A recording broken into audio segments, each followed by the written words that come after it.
Bonjour, c'est Rebecca. Bienvenue dans ce 51e épisode d'Histoire pour les grandes personnes.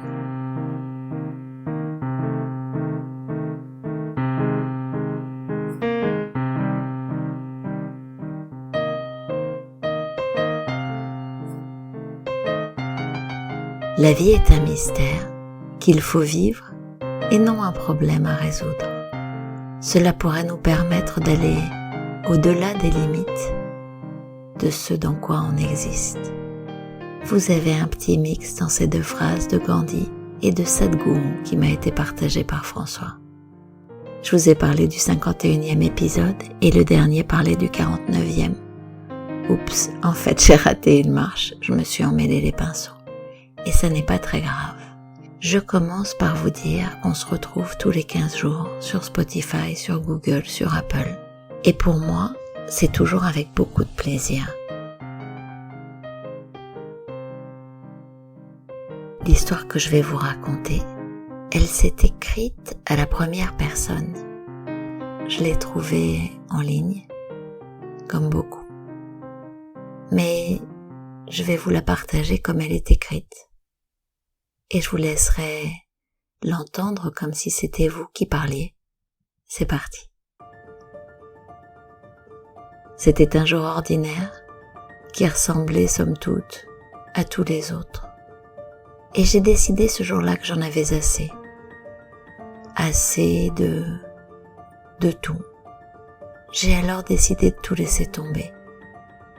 Et à dire vrai, je ne voyais aucune issue. Je me sentais résignée, je me suis avouée battue. Et j'ai renoncé à ma vie telle qu'elle était. Je me suis éloignée de mon quotidien et suis allée loin, dans une forêt, avec l'intention de rencontrer une personne âgée dont on disait qu'elle était hautement évoluée.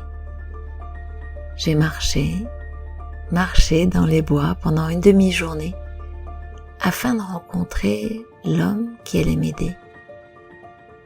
Et puis je l'ai vu. Il se tenait près d'une maison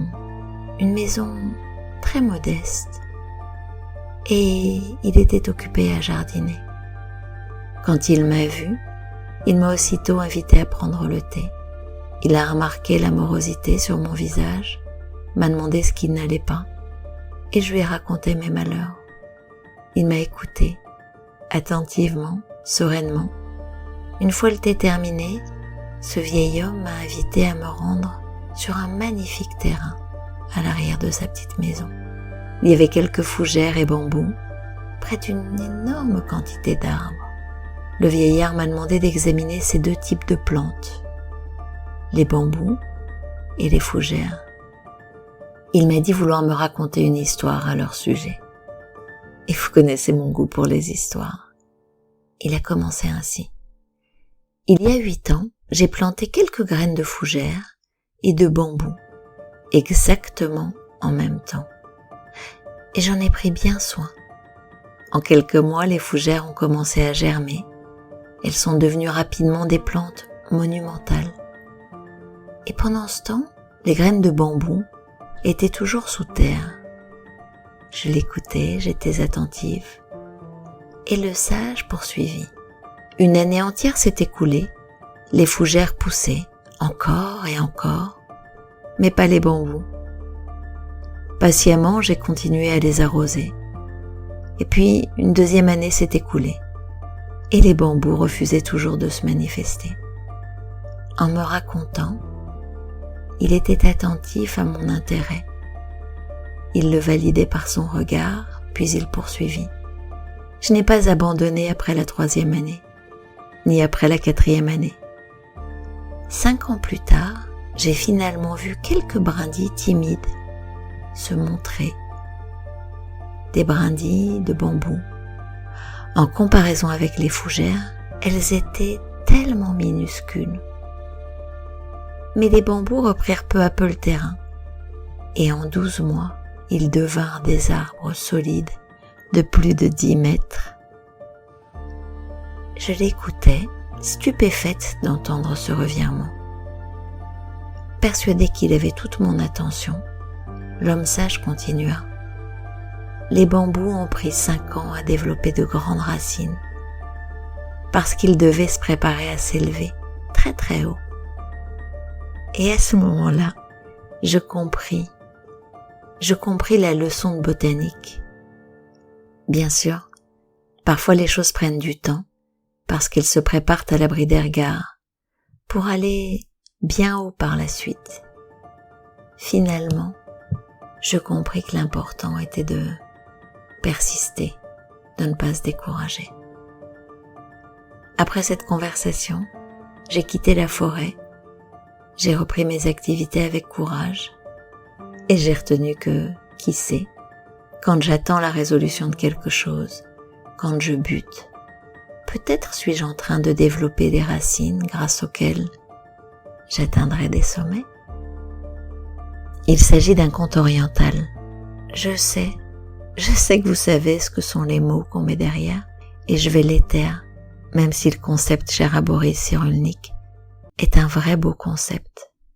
Cette façon de l'utiliser partout dans les entreprises, dans les magazines, m'exaspère, alors je tairai le mot. Et si vous le cherchez, il commence par un R et il se termine par un E. J'avais envie, en cette fin d'année, de vous inviter à la patience et à la confiance.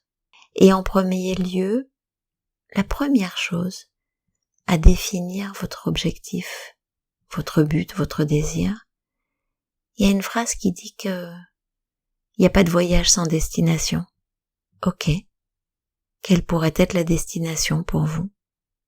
La destination de l'épanouissement, du plaisir, de l'accomplissement. Voilà. Le poser.